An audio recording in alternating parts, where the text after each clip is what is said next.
from your perspective, what is the single most important thing people watching this right now can do to fight climate change and reduce or lower our own carbon footprint? Okay, so there's great news, which is that because of the laws that were passed under President Biden, he's really obsessed with climate. He's also obsessed with lowering costs for people, and the two can combine.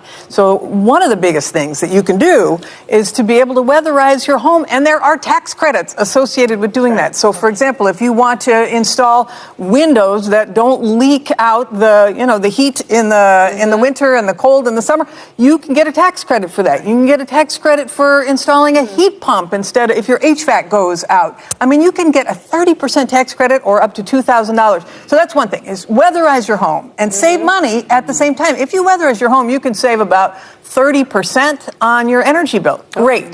The second thing that people can consider is their transportation, meaning if they switch over, if you're in the market for a new car, and you decide you want to look at electric vehicles, or hybrid. This is the time, or hybrid electric, you can get a $7,500 tax credit at the dealer if the car is made in the United States. So that's $7,500 off. Wow. And if you're driving that car, I know some of you have electric vehicles, in terms of the price at the gas pump, it costs you right now, on average, to fill up an average tank is about $55. Yeah.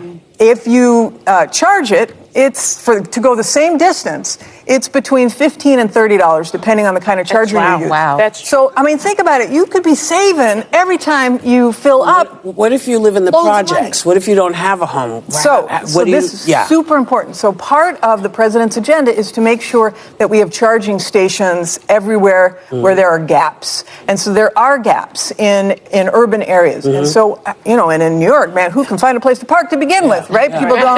People don't have garages, et cetera. So every state got money, including New York, to creatively find ways to charge. So in New York, for example, it might be that if you need a charger, you go to one of these areas where they have multiple chargers to charge up, or they're looking at ways to be able to pull down a charger from a street light, right? And use that to charge your car. Using charging stations. Something with the roads. Well, that is a little bit further down. Yeah. But you are thinking ahead, and you are as always. But that's the way to do it. When you're driving, you're charging. And this is good in rural America as well. Pardon me? It's good in rural America. In rural America too. Yeah. In fact, the president's goal is to get 500,000 electric vehicle charging stations across the country to take away the range anxiety that people feel of not being able to find a place to charge.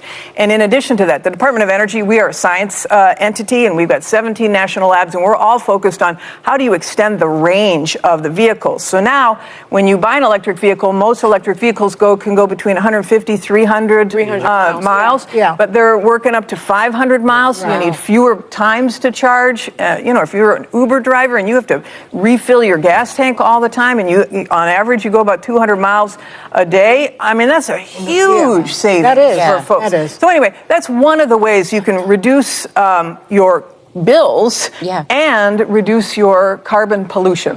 Looking at the Secretary Jennifer Granholm, who came to the views, she tried to talk about whether energy can protect the planet and also save our money. She was trying to talk about electric car.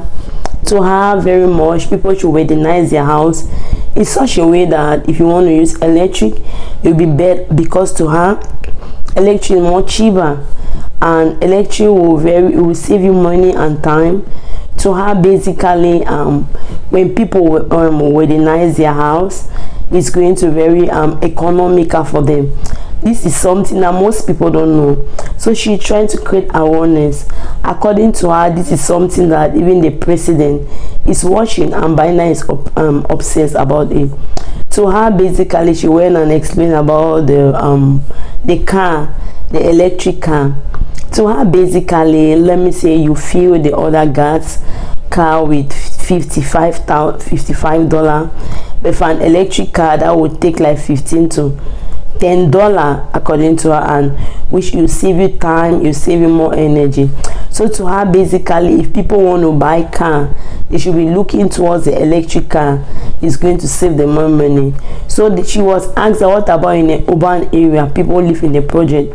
She said that if you live in a project, the president is trying to create that gap, that in every area there will be done, let me say, in every area, like in the gas station, they are going to put that electric where you can charge your electric car.